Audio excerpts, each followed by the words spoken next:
Baik, Assalamualaikum warahmatullahi wabarakatuh. Selamat sore dan salam sejahtera untuk kita semua.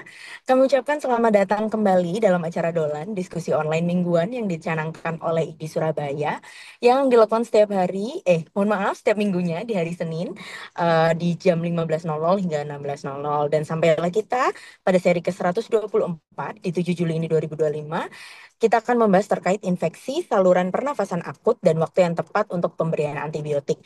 Dan kita akan dimoderatori oleh Dr. Linda Astari, SPDVE, Sub SPDT FINSDV FAADV. Beliau merupakan sekretaris program studi SP1 Dermatologi, Venerologi, dan Estetika FK UNER, dan juga ketua Perdoski Cabang Surabaya.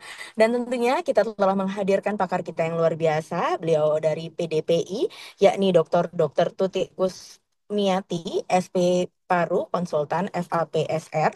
Beliau merupakan staf KSM Pulmonologi RSUD Dr. Sutomo. Dan ada juga Dr. Aryani Permatasari, SPP, Konsultan FAPSR. Beliau juga merupakan staf KSM Pulmonologi RSUD Dr. Sutomo, Surabaya. Oleh karena itu, langsung saja kita sambut moderator kita yang cantik, yakni Dr. Linda. Kepada Dr. Linda, kami persilahkan. Ya, Assalamualaikum warahmatullahi wabarakatuh. Selamat sore para peserta webinar Dolan ID Surabaya. Terima kasih Dokter Ula untuk perkenalannya. Alhamdulillah kita berjumpa kembali di hari Senin ini tanggal 7 Juli tahun 2025 pada seri ke-124 dengan judul Infeksi Saluran Pernafasan Akut dan Waktu yang Tepat untuk Pemberian Antibiotika. Pada kesempatan kali ini, kedua narasumber kita sudah hadir di tengah-tengah kita, seperti yang tadi sudah disampaikan oleh Dr. Ula. Kedua narasumber kita berasal dari Perhimpunan Dokter Paru Indonesia. Untuk yang pertama, saya sapa dulu dengan Dr. Tuti Kusmiati, spesialis paru, konsultan FAPSR. Assalamualaikum, Dr. Tuti. Waalaikumsalam, Dokter Linda. Iya, selamat sore, Dok. Sehat ya, Dok? Alhamdulillah. Alhamdulillah sehat. Terima kasih ya dok atas kesediaannya untuk menjadi narasumber pada Dolan ID seri ke-124 sore hari ini. Ya, Yes. berikutnya narasumber kita yang kedua adalah Dr. Aryani Permatasari, spesialis paru konsultan FAPSR. Beliau juga merupakan staf KSM Pulmonologi RSUD Dr. Sutomo, Surabaya. Assalamualaikum Dr. Aryani. Malam, Dokter Linda. Iya, Sore. iya dok, selamat sore dok. Sehat ya dok. Alhamdulillah sehat, Dok. Alhamdulillah. Ya. Alhamdulillah. Terima kasih Dokter Aryani juga untuk kesediaannya untuk menjadi narasumber kita pada seri ke-124 Dolan ID Surabaya. Jadi untuk tema kita pada sore hari ini ya dok mengenai infeksi saluran pernafasan akut dan juga waktu yang tepat untuk pemberian antibiotika. Jadi mungkin ini saat sekarang ini sepertinya kasus infeksi saluran pernafasan akut ini sangat meningkat ya dok karena cuaca yang tidak menentu ya, jadi panas, kemudian tiba-tiba hujan dan mungkin di beberapa daerah juga hujannya cukup deras, jadi mungkin juga aktivitas yang padat gitu ya dok, membuat daya tahan tubuh seseorang juga menjadi menurun.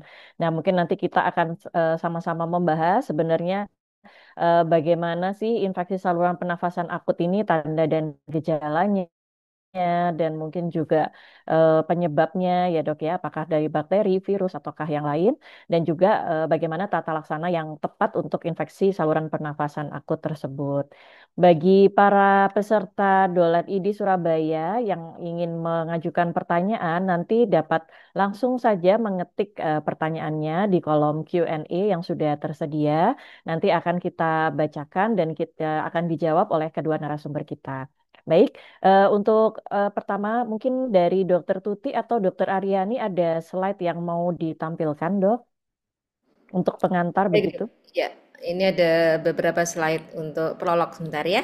Betul. Ye, Share ya. monggo silahkan Dokter Tuti. Ye. Sudah terlihat ya? Ampun, ampun Dok, sudah terlihat Dok. Silahkan Dokter Tuti, monggo. Ya. Terima kasih. Assalamualaikum warahmatullahi wabarakatuh. Selamat sore, Waalaikumsalam. Sobat Dolan semuanya. Kita bertemu lagi dalam kondisi Alhamdulillah semoga sehat semuanya ya. Amin. Ini topiknya tidak jauh-jauh dari infeksi karena memang saya bidangnya di infeksi. Nggih, Dok. Nah, saya ingatkan kembali, ini refreshing saja. Kita mempunyai organ yang sungguh luar biasa ya, ciptaan Gusti Allah ini ya. Dari mulai atas, saluran nafas atas, kemudian turun ke trakea, kemudian bronkus kanan, bronkus kiri ya. Di sini ada kantong udara. Nah, semua ini adalah harusnya kondisinya steril. Jadi tidak boleh ada musuh yang datang ya. Musuh di sini dalam arti patogen ya. Kalau misalnya terjadi sesuatu, misalnya ada kemasukan bakteri, virus, bahkan makanan aspirasi, maka dia akan mengganggu keseimbangannya, nanti bagaimana respon imunitas host dan lain-lain sebagainya, sehingga menyebabkan seseorang itu sakit. Ini adalah contoh kalau misalnya saluran nafasnya yang mengalami infeksi atau inflamasi, maka dia akan bisa menyebabkan gangguan-gangguan pernafasan. Kalau misalnya sampai ke dalam paru-paru yang paling ujung, kita sebut sebagai alveoli, maka inilah yang disebut sebagai pneumonia. Pneumonia adalah suatu keradangan di mana kantong udaranya itu berisi suatu cairan atau nanah. Nah, ini menyebabkan orang menjadi sesak ya. Oke, nah ini adalah gejala-gejala yang mungkin kita dapati pada mereka yang ada infeksi pernafasan. Yang paling umum ya biasanya batuk ya, batuk, kemudian bisa bersin. Kalau kondisinya berat bisa sampai sesak nafas, kemudian nyeri tenggorokannya, bisa disertai nyeri dada ya, cepat lelah dan salah satu tanda infeksi yang tidak tidak asing buat kita adalah biasanya disertai demam ya. Tapi kembali lagi nanti ya, nanti akan kita bahas apakah semua demam pasti infeksi dan perlu antibiotik. Nah, itu nanti pembahasan kita juga ya. Ini beberapa contoh ya, beberapa contoh bahwa tidak semua loh kalau pasien batuk, pasien sesak itu mesti harus diberi antibiotik. Karena ternyata mereka yang batuk, kemudian mereka yang sesak itu ternyata tidak selalu infeksi bakterial ya. Bisa jadi ini suatu bentuk alergi, bisa itu suatu gambaran kanker ya, bisa karena virus, bahkan bisa karena apa itu namanya GERD ya, gastroesophageal reflux. Di mana ini ya tidak perlu antibiotik, ini cukup dengan memperbaiki kondisi lambungnya ya. Nah, jadi kapan kita harus memberikan antibiotik? Antibiotik itu tidak boleh diberikan secara sembarangan, tapi kita harus bijak dalam memberikan antibiotik. Yang pertama adalah harus tepat indikasi atau diagnosisnya harus tepat. Kemudian pemilihan antibiotik kita harus sesuai, tepat penderitanya, dan regimen dosisnya, intervalnya, rute pemberiannya, ini mau UE, mau per oral, mau IV, mau IM itu harus tepat. Saat pemberiannya kapan? Apakah sebelum makan, sesudah makan, atau seperti apa? Dan durasinya berapa lama? Apakah boleh memberikan antibiotik sehari saja, 2 hari, atau harus sampai berminggu-minggu, berbulan-bulan? Nah, dan ingat perlu waspada efek samping obat. Karena semua itu nanti kita bisa mengendalikan resistensinya ya. Mungkin dari saya itu sebagai prolog, Dokter Linda, saya kembalikan Nggih, ke Dok. moderator. Nggih. Baik, terima kasih banyak Dokter Tuti. Mungkin dari Dokter Aryani ada yang mau ditambahkan, Dok, dari penjelasan atau pengantar dari Dokter Tuti? Iya, baik, terima kasih. Saya rasa dari Dokter Tuti sudah cukup lengkap. Jadi patut apa namanya dicermati juga ya, menentukan pada saat kita memberikan terapi itu juga harus dilihat dulu ya, karena ISPA itu penyebabnya bisa oleh karena virus, bisa juga oleh karena bakteri. Tentunya kalau kapan kita harus memberikan antibiotik, yaitu pada saat memang kalau dicurigai adalah penyebab ISPA-nya adalah oleh karena infeksi bakteri. Nanti mungkin dalam dialog dia diskusi lebih lanjut itu nanti bisa kita bahas lebih lanjut. Bahas ya Begitu. dok, baik-baik. Terima kasih Dokter Adiani untuk Ya. tambahannya. Jadi tadi memang sepertinya yang disampaikan oleh Dokter Tuti kalau misalkan saluran nafas kita itu kan memang seharusnya steril ya dok ya, tidak boleh ada patogen. Nah kemudian apabila ada patogen entah itu bakteri, virus atau apapun, misalkan juga makanan, mungkin juga menimbulkan gejala-gejala begitu ya dok ya. Tadi ada batuk, bersin, mungkin juga sesak, nyeri tenggorokan, ini nyeri telan gitu ya dok ya. Yang sering juga tuh nyeri dada atau mudah lelah dan juga demam. Nah ini menyikapi adanya tanda dan gejala ini dok, bagaimana kita eh, menentukan kapan ini kita perlu antibiotik atau tidak. Kan pastinya kita harus tahu dulu penyebabnya ya dok ya.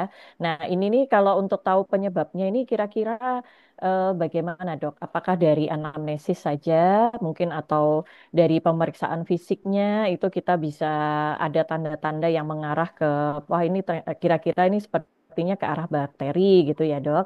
Dan kemudian nanti mungkin dilanjutkan dengan pemeriksaan penunjang begitu ya dok. Nah itu mungkin mungkin dari dokter Tuti atau dokter Aryani mungkin bisa menjelaskan begitu dok. Iya. Baik, terima kasih. Jadi yang pertama kita identifikasi dulu, ini suatu kasus infeksi atau bukan, Iya. ya. Karena tidak semua batuk, tidak semua sesak nafas itu kemudian kita simpulkan, oh ini infeksi. Nah, kalau kita sudah mengidentifikasi ini infeksi atau bukan, maka katakanlah sekarang ada infeksi. Apakah infeksi ini penyebabnya bakteri atau bukan? Karena penyebab infeksi itu banyak, bisa bakteri, bisa virus, bisa jamur, ya. Kalau Iya. misalnya yang non infeksi, seperti contohnya ada alergi, kemudian GERD, kemudian gagal jantung itu juga bisa memberikan manifestasi batuk, ya. Kalau terjadi edema paru dan sebagainya atau sesak nafas. Nah, kalau kita sudah bisa mengidentifikasi itu, baru kita bisa menentukan kira-kira ini mengarah ke bakteri atau virus atau jamur. Yang pertama kita lakukan, yang pertama adalah ini durasinya berapa lama. Tentunya Hmm. kalau ini suatu viral itu prosesnya akut ya, akut.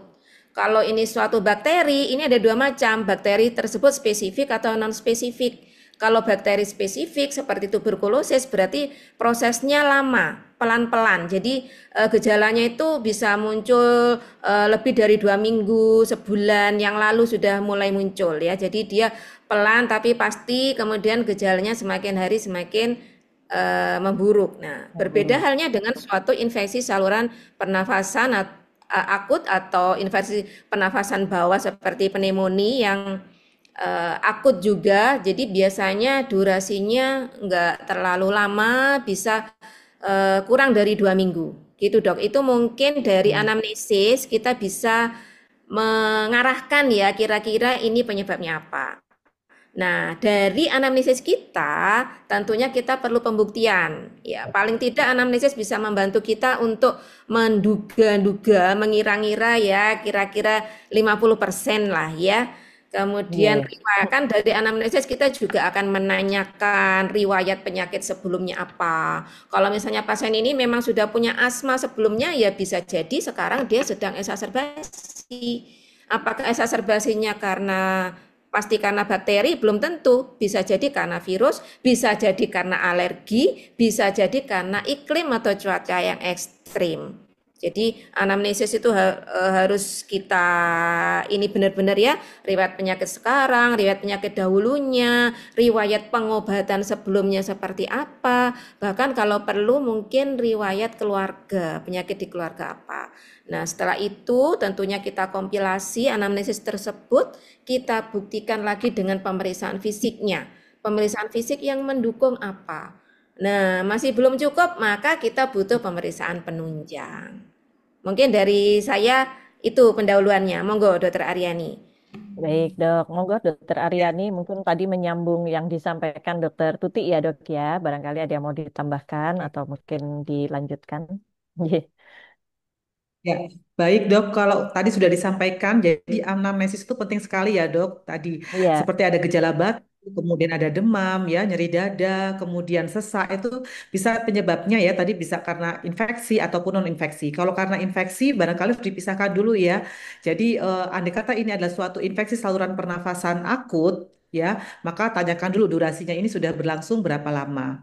Terus kemudian gejala yang lainnya tadi menambahkan juga kan perlu dibedakan apakah ini karena virus atau karena bakteri ya karena tadi Iya. disampaikan bahwa semua, oh batuk, oh semua demam, terus langsung buru-buru ya diberikan terapi antibiotik tadi ya. Seringkali di masyarakat panas dikit langsung udah takut ya dok, Langsung, masuk iya betul. tuh ada batuk langsung masuk antibiotik ya. Jadi seperti itu. Mungkin yang bisa jadi clue-nya adalah barangkali ya dok, untuk gejala batuk sendiri ya. Biasanya kalau karena virus seperti kita influenza ya dok, biasanya batuknya Mhm. jadi apa namanya kering atau non produktif ya seperti itu ya. Kalaupun ada biasanya masih bening sekali ya untuk dahaknya. Sedangkan kalau Hmm. biasanya batuknya sudah purulen, dahaknya bisa kuning sampai dengan hijau seperti itu. Terus kemudian dari demam sendiri juga dilihat saja kalau panasnya biasanya karena bakteri bisa tinggi sekali dok panasnya seperti itu. Jadi Hmm. mungkin nanti bisa dipilah ya dok apa namanya andai kata ada gejala itu apakah bisa penyebabnya apakah oleh karena virus ataupun bakteri. Kalau sesak, kalau panen virus pun ya seperti kayak COVID kemarin kan contohnya kan karena virus ya Iya, dok. iya Ada betul gejalanya dok. mulai dari ringan sampai dengan berat tadi itu. Begitu juga oleh karena Hmm. bakteri. Oke, oke, baik dok. Itu kalau dari segi gejala ya dok ya, tadi kan Ya, ada demam, batuk gitu ya dok. Biasanya sih kalau mungkin awal-awal tuh kalau cuman batuk aja kita pasti tenggorokan, pilek, ngobatinnya pakai obat batuk gitu ya ya, dok. Kalau simptomatis dulu. demam, ya simptomatis dulu demam dengan obat demam gitu. Ya. Tapi kalau misalkan ada nyeri tenggorokan itu apakah kebanyakan memang disebabkan oleh bakteri ya dok ya. Karena biasanya nih kalau misalkan sudah ada nyeri telan, nyeri tenggorokan itu udah mulai apa masuk antibiotik gitu. Misalnya dikasih antibiotik gitu dok biasanya. Mungkin bisa dijelaskan dok gitu. Hmm. Ya, saya kira kalau nyeri telan tidak bisa kita asumsikan pasti ini penyebabnya bakteri ya dok ya, karena Oh gitu ya dok. Hmm. inflamasi itu juga bisa terjadi Hmm. nyeri telan. Kemudian bakteri pun biasa bakteri yang tadi kan ada bakteri spesifik non Iya spesifik. dok. Bakteri yang spesifik itu pun dibagi dua, Hmm. yaitu bakteri yang tipikal sama atipikal. Biasanya tipikal itu keluhan yang di luar paru yang menonjol. Tapi kalau yang bakteri Hmm. tipikal biasanya keluhan yang di paru yang menonjol. Mungkin clue-clue itu bisa membantu kita ya, membantu kita kira-kira ini arahnya kemana gitu ya dok ya. Iya, iya dok, baik, baik dok. Jadi kalau nyeri telan itu sebetulnya tidak selalu karena bakteri ya dok ya, inflamasi bisa Tidak, karena iya. karena yang lain ya dok. Iya, iya baik dok. Ini kali Nah ya, itu dua tiga hari ada gimana dokter? perbaikan atau tidak. Iya, iya Kalau ada dokter nyeri Aryan. telan. Nah nanti itu misalkan diberikan obat simptomatis itu evaluasinya bagaimana dok? Kalau misalkan membaik gitu ya dok ya, itu apakah juga bisa diasumsikan bahwa ini bukan suatu infeksi bakteri begitu dok? Maksudnya tidak perlu antibiotik lagi gitu ya, atau bagaimana dok? Ya, betul. Jadi biasanya kita evaluasi 2 hari kalau Hmm. misalnya tidak ada perbaikan. Nah, itu mungkin perlu kita pikirkan jangan-jangan ada sumber infeksi. Sumber Berinfeksi ya infeksi dok. yang bisa dari virus atau bisa dari bakteri. Itu pun juga tidak bisa kita pastikan kita apakah perlu memberikan antibiotik belum tentu. Jadi semua itu Hmm. harus ini ya, apa namanya, sinergi satu sama lain ya. Apakah ini benar-benar bakteri atau bukan? Jadi kita dari sini menunjukkan bahwa kita jangan gampang-gampang untuk memberikan antibiotik ya. Contohnya saya kasih contoh misalnya pasien asma, pasien PPOK. Pasien Hmm. PPOK sepanjang hari batuk dia, sepanjang hari batuk. Apakah kalau Iya, kontrol ke kita dia mesti kita kasih antibiotik kan tidak? betul. Memang itu adalah baseline-nya dia terjadi batuk.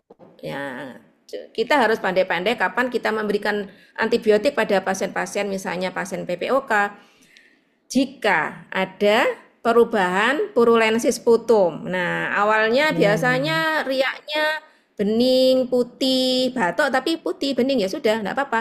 Tapi suatu ketika terjadi perubahan warna menjadi kuning kehijauan. Nah, itu Kental, kita perlu kesimpulan. waspada. Wah, jangan-jangan dia sedang terinfeksi. Nah, apalagi ditambahi gejala yang lain seperti demam ya, Hmm. seperti sesak nafasnya tambah berat ya. Kalau memang sesak nafasnya biasa aja ya memang PPOK seperti itu gitu loh. Kalau terjadi perubahan dari yang biasanya, nah kita perlu tahu bahwa exacerbasi PPOK itu biasanya memang karena infeksi bakteri. itu baru kita perlu Perlu ya, Dok, ya. memikirkan ya antibiotik sudah waktunya masuk ya. Tapi juga harus seperti ini, jangan karena terlalu strict, jangan dulu lah antibiotik, jangan dulu. Nah, ini nanti jangan juga sampai Nah, terlambat. itu Karena Dok.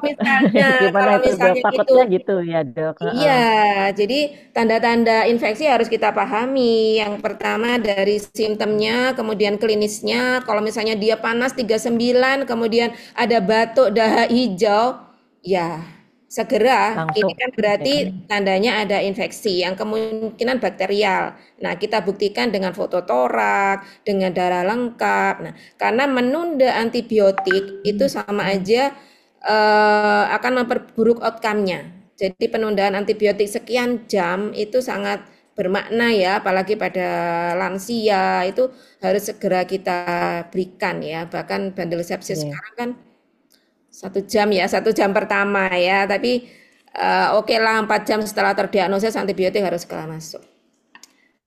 Iya, ya, baik Dok. Iya, ya itu tadi Dok. Jadi kan kalau misalkan kita itu nggak gampang-gampang ngasih antibiotik karena sebenarnya apa Dok dampaknya kalau misalkan kita itu dengan terlalu mudah untuk memberikan antibiotik Dok. Mungkin itu yang perlu di apa Ya, ya Dok ya, ditekankan ya Dok pasti. ya. Dokter Aryani mungkin bisa menginikan supaya teman-teman sejawat itu juga tidak dengan mudah memberikan antibiotik begitu Dok. Iya. Ya. Barangkali satu yang harus kita waspadai ya, tidak mudah memberikan gampang ya, tanda kutip gampang kan Iya. antibiotik, karena satu hati-hati, kita khawatir terjadinya resistensi daripada antibiotik. Ya, Hmm. gampang-gampang, apalagi penggunaan antibiotik secara tidak rasional, artinya durasinya Iya, cepet, ya, tidak sampai tuntas, terus dikit-dikit kasih antibiotik, apalagi main bom-bom langsung ya dok, dengan antibiotik spektrum luas, itu yang ditakutkan adalah resistensi. Nanti khawatirnya pada saat pasien tersebut memang benar-benar butuh antibiotik, ternyata sudah pada resisten. Yang kedua juga hati-hati, antibiotik juga selain memang mungkin memiliki daya ini ya bakteri untuk membunuh mikroorganisme, hati-hati flora normalnya juga bisa kena dok. juga bisa kena. Jadi juga kan Ya, ya diperlukan dok. juga untuk mekanisme pertahanan tubuh seperti itu.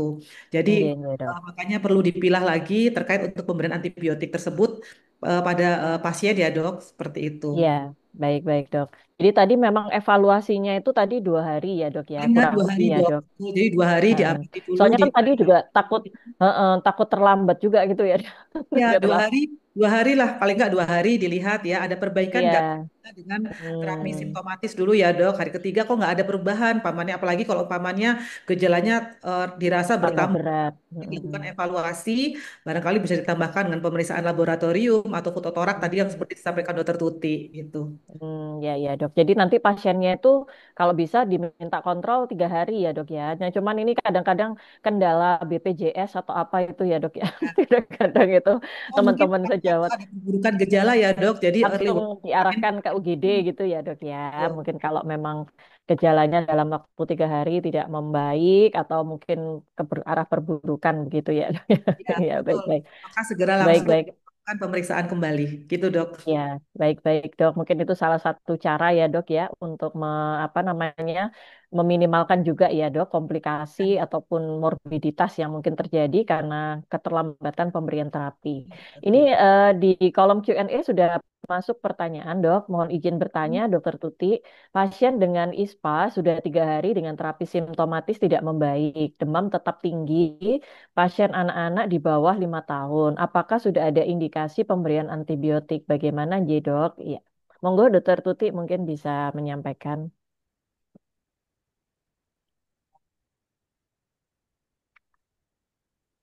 Mohon maaf, masih mute, dok. Kayaknya ya. Mm-mm. Iya, masih mute. Nah, sudah. Nah, sudah, dok. Ya ya, oke. J, J, Baik, dok. saya Monggo, dok. mohon izin menjawab ya. Ini saya kan paruh dewasa ya. Nggak Iya, apa deh, dok. nanti memberikan gambaran. Pada anak itu lebih lebih sulit ya, lebih sulit untuk Hmm, mendiagnosis ini infeksi bakteri atau alergi atau infeksi hmm, virus. Karena apa? Pada anak-anak kan imunitasnya memang belum sempurna. Jadi iya, dia dok. sangat mudah sekali ya, sangat mudah sekali untuk memberikan respon gejala terhadap cuaca, terhadap makanan atau minuman yang dia tidak Tidak, iya toleran betul, ya betul. terhadap virus, terhadap bakteri. Jadi kembali lagi dari gejala tadi setelah kita anamnesis, riwayat penyakit sebelumnya seperti apa? Dan riwayat keluarga. Karena kalau dari keluarga yang misalnya memang bapak ibunya asma atau Ya, bapak atopi, ibunya ya. alergi ya. Kemudian riwayat sebelum ini dia makan apa, minum apa ya. Kalau Ya, hanya batuk, ini tadi tidak ada batuknya ya, demam ya. Kalau demam, ya. demam, apalagi demam kan belum tentu. Hari gini kan ada demam karena DHF ya, karena DBD. Jadi perlu dikaji kalau misalnya ini, misalnya setelah dilakukan cek DL terjadi ke arah DBD, ya tidak perlu antibiotik. Jadi Ya, baik, baik, tidak baik. bisa untuk membuat satu data terus ini menentukan ini perlu antibiotik atau tidak. Kita harus mengkaji semuanya. Kalau Hmm, misalnya kita bingung ya jangan ya, anamnesis saja. Mungkin perlu foto torak atau mungkin perlu ke arah pemeriksaan darah. pemeriksaan lab ya, Dok. Ya, Hmm. gitu ya, Dok ya. Iya, iya, baik dok. Itu kalau tadi menarik dok tentang pemeriksaan lab ya dok. Ya, paling tidak itu kan lab sederhana, misalkan darah lengkap ya dok, untuk kita lihat leukositnya begitu ya dok, atau mungkin gambaran dari apa darah tepi. Nah itu apakah itu bisa menjadi salah satu apa ya dok petunjuk begitu ya dok ya untuk oh ini ternyata lekonya tinggi gitu ya. Nah terus kemudian juga ada demam. Nah itu apakah itu juga bisa menjadi salah satu clue begitu, Dok? Dan itu sebaiknya diperiksanya kapan? Kan kadang kan pasien mungkin baru sehari ya, Dok, atau sakitnya baru 2 hari. Nah, itu apakah udah langsung bisa kita cek atau bagaimana? Mungkin dari Dokter Aryani mungkin bisa menjelaskan, Dok. Baik, terima kasih Dokter Linda. Jadi tadi sudah disampaikan, ini saya menyambung saja. Jadi tadi andai kata sudah panen hari ketiga ya pada pasien ini kok ternyata Ya, dengan terapi simptomatis tidak ada perbaikan, jadi cenderung malah hati-hati ke arah perburukan, maka sebaiknya dilakukan pemeriksaan penunjang tadi ya. hmm, Laboratorium paling enggak DL aja ya, darah lengkap sederhana ini ya, yang ya, Dok. dilakukan ya. Nah, nanti paling tidak itu bisa menjadi penanda. Kalau ini adalah suatu infeksi ke arah infeksi bakteri, biasanya ditandai dengan leukositnya itu tinggi, Dok. Ya, Kali ya, tapi hati-hati juga ya. Mungkin kalau pamannya udah infeksi berat bisa terjadi leukopenia. Tapi untuk infeksi virus biasanya leukositnya masih normal. Atau hati-hati mungkin demamnya jangan-jangan tadi betul oleh karena apa namanya viral ya, bisa juga disertai adanya trombositopeni seperti itu, Dok. Dan nanti juga mungkin kalau ditambahkan lagi yaitu dengan pemeriksaan hitung jenis, Dok, seperti itu. Nanti dilihat ya ya, penanda ya ini adalah ke arah infeksi bakteri atau virus ya. Kalau andai kata oh leukositnya tinggi ya, nah barangkali ini bisa mungkin oleh karena infeksi bakteri maka disitulah diberikan antibiotik gitu dok. ya, baik dok. Jadi memang ini nanti mungkin bisa dilakukan setelah apa pemberian obat simptomatis itu ya dok ya. Ada Jadi apa perbaikan ya. tidak ada perbaikan itu kita mungkin perlu tambahan pemeriksaan penunjang begitu Ya. ya dok. Kalau untuk pemeriksaan toraks fotonya ini kira-kira kalau apakah bisa menjadi petunjuk dok? Dan itu kira-kira gambarannya seperti apa kalau memang dia mengarah ke arah infeksi bakteri atau virus begitu dok? Mungkin dari Dokter Tuti bisa menjelaskan, Dok, kalau kita Ya, dari gambaran foto toraksnya. baik. Kalau itu suatu pneumonia, pneumonia tadi kan menyerang kantong udara ya, apa namanya, Y. ada namanya alveoli, pus ya. di alveoli di kantong udara. Itu akan tanpa infiltrat. Hmm, Infiltrat biasanya kalau bakterial biasanya satu sisi biasanya ya, kecuali dia berat bisa dua sisi. Nah, ini biasanya lobaris. Lobaris itu berarti hmm, sesuai lobusnya ya. Nah, bedanya sama virus biasanya itu interstisial. Interstisial lokasinya dan bilateral. Biasanya hmm. seperti itu kalau gambaran dari fototorak. Nah, apakah kalau tidak ada infiltrat terus berarti tidak ada infeksi? Belum tentu. Kalau infeksinya di saluran nafas, itu ada di ICD-10 juga ya, lower respiratory tract infection, itu parenkimnya bersih. Karena yang diserang, yang terinfeksi adalah saluran nafasnya. Sehingga di saluran nafas, di Saluran nafas. fototorak ya kesannya normal. Ya, kesannya normal. Seperti Hmm, pada pasien asma, pasien PPOK, itu kalau dia exacerbasi, meskipun dia karena bakterial ya bisa jadi hanya LRTI aja. lower respiratory tract infection, dahaknya bisa purulen, tapi kok fotonya bersih ya parenkimnya, karena dia belum sampai ke alveolinya, masih di Hmm, saluran nafasnya, masih di di saluran nafas yang bronkinya. ya. Iya, itu pun juga mengindikasikan. Jadi memang harus kolaborasi ya antara anamnesisnya ditambah Betul, penunjangnya. betul, Ada Dok. kalanya misalnya batuk nih 5 hari, dahaknya kuning kehijauan, panas, leukosit 25.000. Difoto bersih parenkimnya. Nah, inilah saatnya kita Hmm, mendiagnosis dia lower respiratory tract infection, belum sampai ke pneumonia. belum sampai ke pneumonia. Iya, Baik, baik, baik. tapi butuh Ya memang antibiotik. ini ya Dok, butuh antibiotik ya Dok ya dari Ya, tanda-tandanya tadi ya Dok. ya, betul. Ya memang anu ya Dok, apa anamnesis pemeriksaan fisik dan pemeriksaan penunjang itu tidak bisa berdiri sendiri semuanya pastinya menjadi satu benang merah yang saling terkait ya Dok ya untuk kita Ya. bisa menegakkan diagnosis dan menyingkirkan diagnosis banding begitu ya Dok. Mungkin dari Dokter Aryani ada tambahan Dok Cukup ya terkait tadi tadi terkait fototoraks fototoraks tadi Dok. jelas ya seperti itu. Jadi andai kata ada keluhan batuk ya, kemudian sesak, kemudian tidak ada perbaikan, tadi mungkin foto ya. Tadi balik lagi Mm-mm. nya harus ditandai dengan adanya gambaran abnormalitas pada pemeriksaan fototoraks. Kadang gejala bronkitis aja kan juga bisa ya, bronkitis kemudian dia mengalami Iya.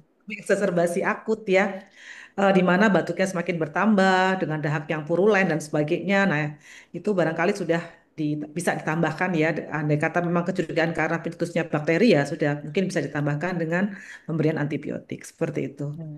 Ya, baik-baik, Dok. Terima kasih, Dokter Tuti dan Dokter Aryani penjelasannya terkait tadi untuk gambaran foto toraks ya, Dok. Ini kita menginjak pada pertanyaan kedua dari peserta Dolan, yaitu dari Dokter Nicholas Sugandi. Bagaimana pemilihan antibiotiknya untuk ISPA yang paling aman atau lini pertama? Nah, ini apa, Dok? Kalau memang perlu antibiotik, kira-kira apa yang bisa diberikan untuk lini pertama, Dok, di vaskes primer? Monggo, Dokter Tuti mungkin bisa menjawab, Dok. Ya, kalau di vaskes primer bisa ditata laksana, berarti asumsinya ringan ya. Asumsinya Hmm, ringan. Kalau misalnya berat kan pasti dirujuk. Nah, untuk dirujuk. untuk yang infeksi ringan kita sebut sebagai apa namanya, outpatient itu biasanya adalah gram positif, Dok. Satu, Hmm, gram positif, seperti Staphylococcus, penyebabnya ya Staphylococcus, Streptococcus, seperti ya, itu. Atau virus. Nah, kemudian yang ketiga adalah atypical. Atypical itu seperti Mycoplasma, Chlamydia, itu tidak bisa kita buktikan karena dia harus pakai PCR ya. Maksudnya tidak bisa ya, dengan pengecatan biasa. Nah, jadi pemilihan antibiotik kalau bisa yang bisa mengcover ini, yang bisa mengcover kalau misalnya dugaan bakteri yang bisa mengcover bakteri gram positif lah. dan Ya. positif. Kalau misalnya dugaannya ke arah atipikal, ya yang bisa mengcover atipikal, contohnya adalah macrolide. Macrolide generasi terbaru seperti azitromisin, ada nggak di vaskes 1? Kalau nggak ada, Hmm, boleh golongan yang bisa atipikal juga, doxycycline bisa. doksi. Kalau nggak ada, bawahnya tetrasiklin, tapi kayaknya itu sudah Sudah resisten ya? dipakai ya. Saya juga nggak tahu Oh, kalau di vaskes 1 itu. iya, Eritromisin iya, lah, Dok. eritromisin itu efek antiinflamasinya kurang baik. Jadi beda, jadi azitromisin atau klaritromisin ya. Paling enggak kalau enggak ada ya dosisiklin itu bisa mengcover gram positif dan atipikal. Kalau adanya cefadroxil boleh, cefixim biasanya enggak ada ya. Biasanya harus ke vaskes atasnya lagi. Itu juga boleh. Nah, kalau sudah pneumonia, misalnya kalau kita hitung PSI skornya di atas 70, first choice-nya adalah golongan kloroquinolon. Kloroquinolon Hmm. respirasi seperti levo atau moxi. Begitu. Jadi Cipro tidak termasuk di sini ya. Cipro tidak termasuk Oh, dalam respiratory quinolone. iya, iya, Dok. Baik, Itu baik. mungkin dari saya. Hmm. Dari Dokter Aryani mungkin ada yang mau ditambahkan, Dok? Sama mungkin dok, mungkin kalau di puskesmas yang golongan ini mungkin ya, cefalosporin masih ada ya, atau ini ya, apa namanya? Mungkin amoksisilin ya, Dokter Tuti ya, penisilin ya, di puskesmas. Iya, Ah, kalau di puskesmas, Masih iya dok. ada ya. Kalau masih masih ada, saya tidak tahu apakah itu ya, itu masih cukup efektif, ya. apakah tidak pada kebal ya, karena orang-orang pada Udah orang-orang pada sering ya dok. beli sendiri ya. Saya sendiri tidak tahu datanya apakah cukup Masih cukup sensitif efektif atau sudah ya. resisten itu. Sensitif apa enggak sih Hmm, amoksisilin itu? iya, Iya, iya, baik, baik dok. Saya tidak tahu angkanya. penggunaannya ya, Iya, penggunaan yang cukup luas saat ini ya. Ya, Paling karena tidak penggunaannya sangat-sangat bebas ya, sangat-sangat bebas. betul, Saya betul dok. Bisa meragukan beli itu. bebas di apotek Iya, itu pun ya gampang lah dok ya. Paling pasti iya. Dan antibiotik kalau minta mm, antibiotik langsung dikasih amoksisilin. nah, masalahnya mereka kadang-kadang satu dosisnya nggak tepat atau Betul. durasinya, durasi pemberiannya. durasi penggunanya nggak tepat. 2 hari udah enakan, di stop. Ya stop. Iya, iya. Mungkin udah enakan memang karena bukan penyebab bakteri, tapi dengan penggunaan yang sangat luas dan amburadul itu kan memicu resistensi. Iya, iya, baik, baik dok. Mungkin perlu ditanyakan juga ya dok, riwayat penggunaan antibiotik sebelumnya ya, atau yang biasanya apa ya, itu juga bisa membantu ya, supaya menghindari Ya. apabila ada faktor resistensi. Oh, saya biasanya menggunakan amoxicillin ya udah, mungkin bisa dipilihkan andai kata terjadi Yang infeksi lain. karena bakteri ya jangan dikasih itu lagi. Iya, iya dok. Ya. Iya, ya jadi memang ini ya dok ya. Jadi kalau infeksi ringan itu seringnya memang gram positif atau karena virus atau karena apa bakteri yang atipikal ya dok ya, seperti Mycoplasma, Chlamydia. Cuman memang ya mungkin juga keterbatasan antibiotik atau ketersediaan antibiotik di vaskes primer ya dok ya. Jadi mungkin tadi ya sepertinya sih kalau Jangan amoksisilin, pakai banyak eritromisin, antibiotik. Nama iya. teman-teman di sini yang di fase satu ya dok. Iya, betul, Dok. Jadi sepertinya kan memang apa namanya ya karena keterbatasan apa terapi yang ada juga ya, Dok ya. Jadi terus seperti itu. Jadi cuman memang mesti di apa di ini kan terkait penggunaannya ya, Dok ya, penggunaan antibiotik. Nah, itu sebetulnya yang sesuai indikasi atau sesuai dengan guideline pemberian antibiotik ini selama berapa hari, Dok? Apa indikasi bahwa oh ini kita sudah bisa stop antibiotik, oh ini masih harus dilanjut, itu apa dok? Mungkin dari Ya, dokter Luti mungkin. oke. Sebelum ke durasi, saya tambahkan ya. Tadi kan kita ngomongnya dalam Iya lengkap dok. ya untuk melihat leukosit. Nah, Oh ada sebenarnya iya. marker. Marker penanda untuk mengetahui ini kira-kira infeksi bakterial atau bukan. Seperti prokalsitonin. Ya, prokalsitonin Oh itu iya. menunjukkan kita, oh ini kalau tinggi berarti infeksi bakterial, yes. Cuman yang jadi masalah, kita tidak boleh menunggu hasil itu baru ngasih antibiotik gitu loh. Hmm, Jadi prokalsitonin di sini lebih diprioritaskan untuk menentukan kira-kira durasi antibiotik saya sudah cukup atau belum. Loh prokalsitonnya udah normal, jadi tidak perlu kita perpanjang lagi. Jadi lebih tepatnya ke, hmm. Untuk ke monitoring ya dok durasinya. ya. Nah, untuk Hmm. monitoring. Nah, kemudian kan itu mahal dan untuk kesan Iya, jelas nggak ada lah ya. iya pasti tidak ada. Jelas nggak ada. Jadi, yang pertama kembali lagi klinis. Klinis kalau infeksinya sudah baik, berarti demamnya sudah hilang, gejala sudah membaik, ya. Dan kalau misalnya ada leukositosis menjadi leukositnya mengarah menuju ke normal. Kapan itu? Biasanya rekomendasinya antara 5 hari. 5 hari untuk kalau outpatient 5 hari lah. Tapi kalau inpatient bisa 5 sampai 7 hari. Bahkan bisa 2 minggu pada kasus tertentu. Contohnya adanya MPMA. MPMA yaitu adanya nanah di dalam kavum pleura. Itu kita tidak bisa sebentar. Harus lama. 2 mingguan. Gitu. Hmm, Tapi dari beberapa guideline 5 hari sudah cukup. Minimal 5 hari ya. 5 hari ya dok ya. Gitu Jadi dok.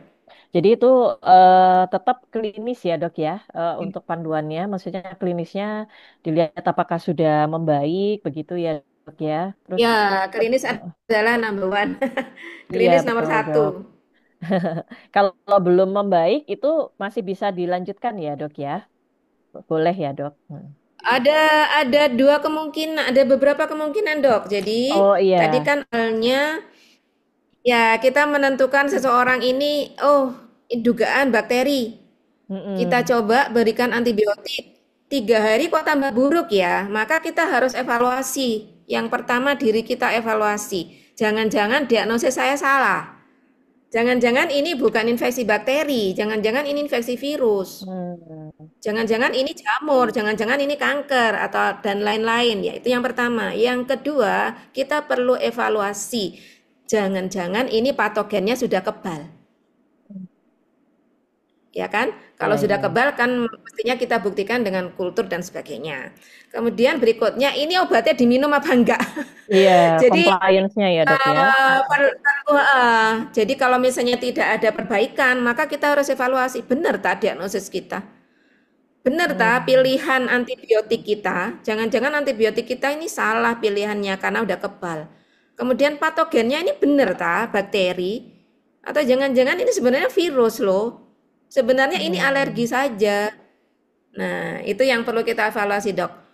Jadi kalau misalnya terjadi Hmm. perburukan, kita harus mengganti antibiotiknya. Kalau ada perbaikan, kita teruskan. Kita harus Baik, baik, mengganti Dok. antibiotik atau mengevaluasi tadi yang sudah saya sampaikan.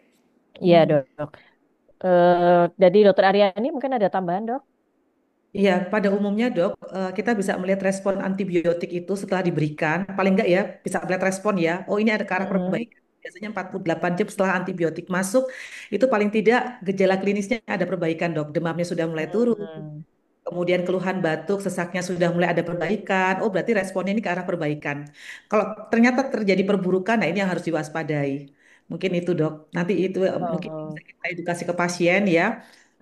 Dan satu lagi, kita jangan buru-buru juga ya. Maksudnya ada 3 hari nih kok nggak bagus ini ya. Nah ini mungkin harus kita waspadai terkait apakah antibiotik yang kita berikan ini memberikan respon terhadap penyakitnya tersebut. Kalau tidak ada, maka harus kita evaluasi tadi terkait kita harus diagnosis. Yang kedua ya antisipasi. Jangan-jangan ini memang bukan infeksi bakteri Bukan atau bakteri. resistensi atau tadi memang bukan apa namanya. Mungkin kita harus mencari diagnosis yang lainnya. Seperti itu. Iya, iya, Dok. Nah, Ya, tadi dok. menarik kalau untuk peta kumannya ya, Dok ya. Jadi kan kalau peta kumannya itu tadi ISPA itu paling sering kan gram positif, kemudian juga bakteri atipikal atau virus. Nah, Virus. itu memang secara secara apa pola ini itu yang terbanyak ya, Dok ya. Dan apakah perlu perlu dilakukan kultur, Dok? Soalnya setahu saya untuk penggunaan antibiotika itu kan biasanya pada saat awal diberikan antibiotika secara empiris begitu ya, Dok ya. Nanti kemudian tetap dilakukan kultur dan uji sensitivitas antibiotik, baru nanti antibiotik yang ada itu pemberiannya disesuaikan dengan hasil kultur dan uji sensitivitas antibiotika. Nah, apakah pada kasus ISPA ini juga demikian, Dok? Apakah kita juga masih perlu melakukan kultur atau uji sensitivitas antibiotika begitu, Dok? Nggih. Kayaknya kalau di fase ke-1, Dok, kayaknya itu tidak mungkin ya, tidak memungkinkan. Nggih, nggih. Dan di guideline ATS pun sekarang untuk kultur-kultur itu memang diindikasikan untuk mereka yang dirawat inap. Dirawat inap, baik, baik, Ya, Dok. Jadi kalau untuk rawat jalan enggak ya, Dok ya. Jadi dari klinis tadi mungkin juga pemeriksaan penunjang sederhana ya, begitu ya, Dok ya. Dan ininya tadi secara empiris ya, Dok. ya. Baik, baik, Dok. Jadi tadi kalau untuk peta kumannya yang terbanyak atau yang tersering apa, Dok? Tadi memang untuk penyebab ISPA ini. Ya, itu adalah literatur luar ya. Literatur luar untuk community, untuk kuman yang didapat dari masyarakat itu kebanyakan positif. Sedangkan Hmm. untuk virus sama atipikal kita tidak punya data. Tapi Hmm. berdasarkan data dari jurnal dari luar, itu yang banyak atipikal, viral, sama gram positif. Nah, namun Hmm. kenyataannya kalau ada pneumonia, pneumonia yang didapat dari masyarakat, jadi masyarakat datang sudah dengan batuk sesak Dengan dan kita diagnosis pneumonia. Banyak yang negatif kalau di Indonesia. oh gitu. Banyak gram negatif ya. Kita kayak Klebsiella pneumoniae itu Heeh. banyak. Iya. Hmm. Acinetobacter itu banyak. Tidak hanya dari rumah sakit, tapi sudah dari Dari komunitas sudah komunitas. banyak. Ya, ya, Ya. baik, baik, Dok. Jadi kalau data di Indonesia sendiri belum ada ya, Dok ya. Maksudnya untuk data Ada. pola Kalau kumannya. inpatient ada, cuman cuman Hmm. kalau Oh ya, yang outpatient saya outpatient nggak belum ada. pernah dapat ya, karena kan memang tidak dilakukan ya. Kalau di luar negeri Iya, kan betul semuanya betul, Dok. mungkin bagus ya registri Iya, penyakitnya. betul betul. Karena Ya. keterbatasan pemeriksaan ya dok, untuk yang di Mm-mm. jalan vaskes Ya, tidak rutin karena ya itu tadi terkait Iya. pemeriksaan kultur. Kalau di luar negeri komplit. Iya, betul betul, Dok. Sehingga datanya lengkap ya, Dok ya. Kalau di Mungkin kita saja tidak mungkin selalu ya dok, ada pemeriksaan kultur itu dilakukan, mm-mm, tidak mm-mm. pemeriksaan gram. Gram, ya, ya baik, Dok. Kalau virus tambah Iya, susah lagi dok, karena harus terima pemeriksaan kasih sebagainya mahal. banyak penjelasannya. Betul. Iya, mm-mm. Iya, Dok. Kalau untuk virus, bagaimana, Dok? Apakah juga ada obat-obatan apa yang aman gitu atau yang apa ya, Dok, untuk lini pertama di vaskes primer ataukah cukup simptomatis saja atau bagaimana, Dok? ya. Jadi sebenarnya virus pun itu tidak boleh kita remehkan ya, terutama pada populasi-populasi yang rentan Rentan. seperti pada lansia, pada balita, di mana walaupun virus dia juga bisa berat gitu loh, bisa Mm, berat, beda sama sama kita yang baik-baik saja tanpa ada komorbid mungkin bisa jadi self limited disease, tapi pada mereka yang ada komorbid dengan usia yang ekstrim seperti itu bisa jadi berat.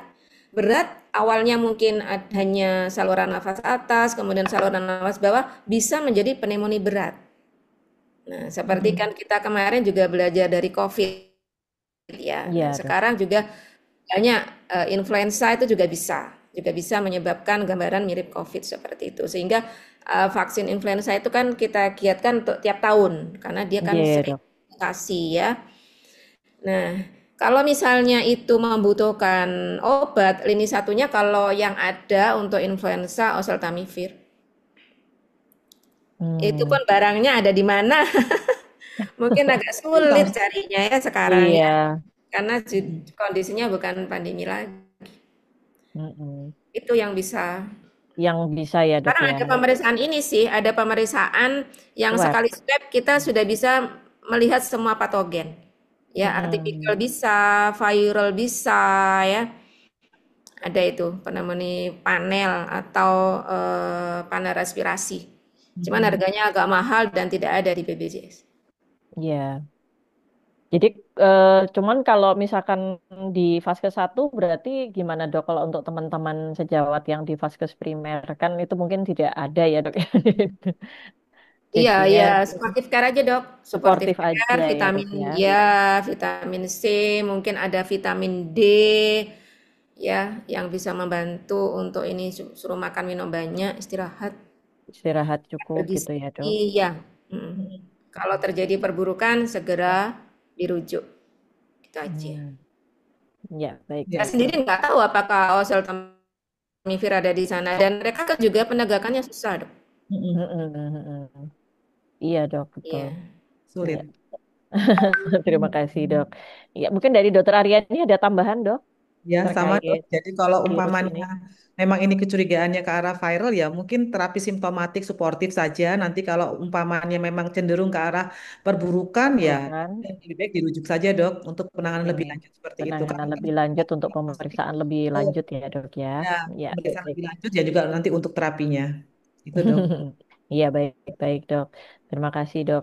Ini pertanyaan dari Dokter Muhammad Sandi, Dok. Pertanyaan ketiga, ini dokter nyuwun pangapunten antibiotik yang aman untuk di vaskes primer apa nggih? Apakah golongan fluoroquinolon boleh diberikan? Yang tadi mungkin yang tadi sudah sempat disinggung oleh Dokter Tuti ya, Dok ya, dari golongan macrolide karena yang terbanyak mungkin untuk gram positif sama atipikal, jadi tadi bisa asitro, doksi, tetrasiklin atau eritro ya, yang mudah-mudahan itu memang ada ya dok di fase satu ya dok ya.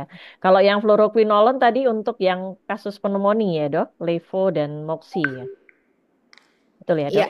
iya. Oke, boleh saya jawab ya. Ini yang dimaksud Boleh aman monggo dok. aman terhadap apa? Aman terhadap populasinya, ibu hamil, orang tua, balita, atau aman terhadap organ tertentu? Aman untuk ginjal, aman untuk liver, aman untuk mananya, atau aman untuk kantong? Yang mana? Jadi Nah, itu yang untuk yang iya, Dok. ibu hamil ya itu kan populasi khusus ya. Itu ya kalau misalnya ada cari yang beta lactam atau cefalosporin seperti cefadroxil, cefixim, kemudian amoxicillin clavulanat mungkin itu lebih aman ya. Kalau misalnya itu tidak ada dan dibutuhkan levofloxacin tidak apa-apa. Fluoroquinolone tidak apa-apa, itu grup C. Jadi grup C itu di binatang dia menimbulkan masalah, tapi di manusia tidak ada bukti bahwa dia menimbulkan masalah. Pasien-pasien TBC kita juga pakai fluoroquinolone hamil, no problem, tidak masalah. Kemudian kalau kita mencari tahu ini terkait sama organnya, nah ginjal. Kalau pada mereka yang gangguan ginjal, clearance kreatininnya kurang dari 30, hati-hati. Pemberiannya, intervalnya harus dijarangkan, ya. Saya lebih suka dijarangkan frekuensinya daripada dosisnya, daripada menurunkan dosisnya. Jadi misal nih kalau levofloxacin harusnya 1 kali 750 bisa menjadi 1 kali 750 tapi per 48 jam. Atau kalau Tinggi mau sekali ya, switch Dok. ke moxi yang sudah aman untuk fluoroquinolone yang Ginjal. aman untuk Oke, baik-baik Dok. Jadi itu kalau ini ya Dok ya, apa namanya terkait tingkat keamanan ya. Tadi kalau keamanan untuk organ atau populasi khusus ya Dok ya. Baik-baik. Ini kemudian ada ya. pertanyaan dari Anonymous Attendok. Maaf tentang pemakaian metilprednisolon sebagai antiinflamasi karena banyak pasien itu sudah minum obat tersebut atas saran apotik. Nah, ini bagaimana Dokter Aryani? Mungkin mungkin kan memang kadang pasien tuh gitu ya, Dok ya. Nanya obat itu ke apotik gitu, Dok. Ya, Tukang apoteknya yang ditanya gitu. Ya, gimana, Dok? Tentang terkait penggunaan antiinflamasi atau steroid ini, Dok. ya, jadi penggunaan antiinflamasi ya steroid ini perlu hati-hati sekali juga, Dok. Jadi jangan sembarangan untuk diberikan. Memang fungsinya sebagai antiinflamasi, tetapi hati-hati kalau umpamanya oleh karena infeksi viral itu juga bisa menjadi apa ya? Bisa jadi mungkin memperberat kondisinya ya. Jadi penggunaan untuk antiinflamasi mungkin perlu dicermati juga terkait indikasinya seperti itu, Dok. Mungkin kalau umpamanya pasien ini karena inflamasi mungkin terjadi misalnya seperti faringitis ya, kalau infeksi saluran pernafasan bagian atas ya dok ya. Nah itu Iya, mungkin Dok. berikan ya seperti itu sebagai antiinflamasinya. Dan kemudian juga terkait dosis ya, penggunaan dosis karena seringkali ya sedikit-sedikit diberikan steroid dosis tinggi. Nah ini juga dalam Mm-mm. penggunaan jangka panjang juga bisa menimbulkan efek samping Efek seperti samping ya, Dok ya. suplesan. Biasanya tuh kapan dok? Maksudnya kalau dari gejala itu tadi kapan dok kita bisa memberikan steroid gitu? Dan itu mungkin short duration begitukah dok? Atau iya, kira-kira yang gejala apa dok yang mungkin bisa kita tambahkan kortikosteroid gitu dok? Kalau misalkan ada gejala itu gitu. Bisa jadi mungkin ini dok sebagai misalnya terjadi infeksi ya dok, bisa jadi mungkin infeksi yang ke arah berat dan sebagainya kita bisa memberikan terapi tambahan steroid ya dok, gitu. Hmm, iya iya dok. Kalau Sedikit-sedikit. misalkan anu tuh kan kadang apa nyeri tenggorok atau mungkin kadang sampai suaranya habis gitu. Ya Nah, mungkin itu itu karena tuh laringitis ya dok, nah itu juga iya, seperti bisa itu. ya dok ya. Laringitis dan sebagainya, ya. Oh iya, iya Mungkin baik. kalau asma kemudian terjadi eksaserbasi ya, mungkin kan terjadi untuk menekan inflamasinya diberikan steroid. Ya. Oh, Ya, jadi karena yang untuk kasus ini ya dok ya, asma ya dok, baik. Dari betul. dokter Tuti mungkin ada tambahan dok terkait penggunaan kortikosteroid ini dok? Ya, kita kembalikan ke patogenesis ya. Patogenesis steroid kan sebagai antiinflamasi. Jadi yang kita beri Iya dok. adalah mereka yang ada inflamasi. Salah satu contohnya penyakit yang mekanismenya karena adanya inflamasi adalah asma. Ya, Hmm. asma kalau misalnya itu tidak dikasih steroid itu justru salah. Jadi Mhm. harus wajib ada steroidnya, ada antiinflamasinya. Kalau misalnya tidak ada steroid mau ganti antiinflamasi lain ya monggo. Tapi intinya antiinflamasi pada asma itu wajib. Untuk Baik dok. infeksi bakterial, lah ini Untuk kasus-kasus berat ya, untuk kasus-kasus berat contoh pada pneumonia yang dirawat di ICU, kemudian dia Hmm. terjadi shock sepsis ya, sudah dikasih vasokonstriktor optimal, tetap saja tensinya nggak naik, ini juga indikasi. Indikasi Hmm. pemberian steroid pada kasus-kasus dengan Yang shock pneumonia sepsis yang berat ya, bandel. Dok. Ya, yang bandel seperti Ya, itu. baik-baik, Dok. Baik, Dok. Sepertinya memang apa namanya tadi sudah sangat jelas ya, Dok, dijelaskan oleh Dokter Tuti dan juga Dokter Aryani terkait tentang ISPA ini, apa tanda dan gejalanya, kemudian juga penyebab yang tersering, begitu ya, Dok, dan juga apa saja obat-obat yang bisa kita berikan mungkin di vaskes primer ya, Dok, oleh para sejawat dokter umum. Nah, mungkin karena waktunya mungkin yang sudah mendekati akhir, Dok, sebelum kita tutup untuk webinar Dolan ID pada sore hari ini, barangkali mungkin dari Dokter Tuti dan Dokter Aryani bisa memberikan semacam closing statement begitu, Dok, untuk take home message untuk para sejawat teman-teman kita di Vaskes Primer. Monggo, mungkin dari Dokter Aryani dulu kah? Mungkin setelah itu dari Dokter Tuti. Ya, silakan Dokter Aryani. Ya, Ya. baik. Terima kasih banyak, Dokter Linda. Jadi pesan pada saat menghadapi pasien dengan ISPA, satu adalah anamnesis harus betul ya, Dok. Kemudian pemeriksaan fisik dan tentukan ini penyebabnya karena apa ya. Jadi apakah karena infeksi, apa bakteri atau mungkin oleh karena viral ya, bisa juga mungkin tadi ISPA sebagian kecil bisa oleh karena jamur ya. Karena dengan mengetahui etiologinya ya, kita paling tidak bisa memberikan terapi yang tepat. Tidak semua ISPA itu diberikan antibiotik ya. Indikasi kapan kita berikan antibiotik yaitu pada saat pasien dengan ISPA itu disebabkan oleh karena infeksi bakteri. Terus kemudian pemilihan antibiotik juga satu disesuaikan dengan etiologinya ya. Kemudian tadi sudah dijelaskan ya. Kemudian juga terkait dosis dan juga kemudian cara pemberiannya juga harus tepat ya. Kemudian juga lama pengobatannya harus apa namanya sesuai ya, Dok, seperti itu dan Sesuai. kan untuk memberikan terapi antibiotik pada pasien dengan ISPA tadi, Dok. Dan yang paling penting adalah sebetulnya edukasi ke pasien ya terkait PHBS ya, perilaku hidup bersih dan sehat ya. Ya, Betul, Dok. menggunakan masker untuk yang sakit karena bukan tidak mungkin orang-orang dengan ISPA karena virus pun itu bisa menjadi apabila ditulari adalah orang-orang dengan apa namanya resiko tinggi ya, misalnya lansia, anak ataupun orang dengan komorbid itu juga bisa berpotensi untuk menjadi sakit berat. Seperti itu, Dok. Berat. Terima kasih. Baik. Terima kasih, Dokter Aryani. Selanjutnya saya persilakan Dokter Tuti, closing statement dari Dokter Tuti mungkin untuk menambahkan. Mbak, terima kasih. Ya, jadi tidak semua infeksi membutuhkan antibiotik karena tidak semua infeksi itu karena bakteri, bisa karena penyebab yang lainnya. Dan juga gejala-gejala yang mirip infeksi perlu kita evaluasi apakah itu benar-benar karena infeksi atau karena penyebab lain seperti alergi, seperti GERD dan lain sebagainya. Mungkin itu dari saya. Ya, baik. Terima kasih Dokter Tuti dan Dokter Aryani. Jadi mungkin tadi sudah cukup jelas ya dok untuk para sejawat sekalian dan juga kalau bisa memang sebaiknya untuk pemberian antibiotik ini harus diberikan secara bijak ya dok karena nanti efeknya itu akan menyebabkan resistensi dan juga apa namanya kalau juga tidak kita berikan secara tepat atau dan waktu yang tepat itu juga akan menyebabkan komplikasi atau morbiditas yang lebih berat. Nah, sehingga mungkin kecermatan dalam melakukan anamnesis, kemudian pemeriksaan fisik dan juga pemeriksaan penunjang dasar yang mungkin ada di vaskes primer itu sangat diperlukan. Kapan kita mungkin bisa mengobati di vaskes primer dan kapan kita harus segera merujuk untuk mendapatkan pemeriksaan dan juga pengobatan lebih lanjut. Begitu ya dok ya.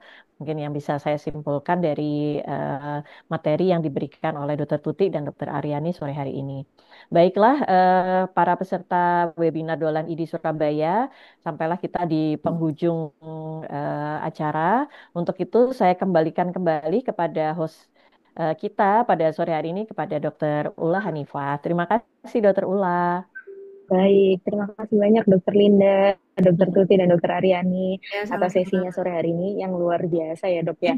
Karena Masa- memang kasus ISPA di Indonesia itu banyak dok, apalagi kalau antibiotik kayaknya sekarang udah mulai gampang ya dok dapetnya. Jadi kita tanpa harus ke dokter pun biasanya udah Nah, disaranin, oh ini aja gitu ya dok ya. Jadi Itu memang yang tidak agak-agak boleh. Benar, Iya, Nah, nggak boleh. Harusnya ada, betul dok, iya, ada betul, pembatasan. Kalau di luar negeri nggak bisa kayak gitu. betul, Dan betul dok, betul benar. apoteknya dok. mungkin ya dok ya. Jadi harus ketat ya Mm-mm. dok. Iya, Betul. betul Saya dok. juga dengar. Pengaturan itu yang belum ketat.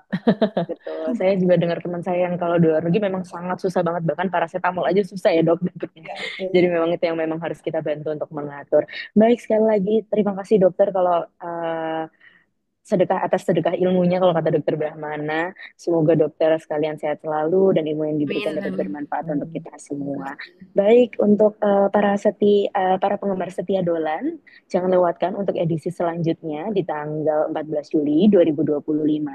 Kita akan membahas terkait pencegahan dan penataan laksanaan malaria di Indonesia. Mungkin memang kasusnya tidak banyak, tapi kita juga akan harus pelajari apabila kita melakukan perjalanan atau mungkin ada yang dari luar ke sini yang akan dimoderatori oleh Dr. Pandu H. Habibie, SPOB, MKet Clean, staf Divisi Obstetri dan Ginekologi Sosial Departemen atau KSM, Obstetri dan Ginekologi Eva Uner atau RSUD Dr. Sutomo, dan ada juga narasumber kita yang luar biasa, yakni dari PAPDI, Dr. Bramantono, SPPD KPTI Finasim, dan juga Dr. Brian Eka Rahman, SPPD KPTI Finasim.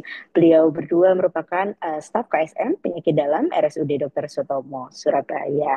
Baik, karena mengingat waktu sudah melebihi pukul 16.00, saya selaku host pada sore hari ini mohon undur diri. Sekali lagi terima kasih Dokter Linda, Dokter Tuti, Dokter Aryani. Sampai bertemu di lain kesempatan. Wassalamualaikum warahmatullahi wabarakatuh. Waalaikumsalam warahmatullahi wabarakatuh. Terima kasih Dokter Putri, Dokter Teman Aryani. dokter. Ya, terima kasih Dokter Ula. Teman juga dok. Iya dok. Sehat selalu ya dok. Selalu ya dok.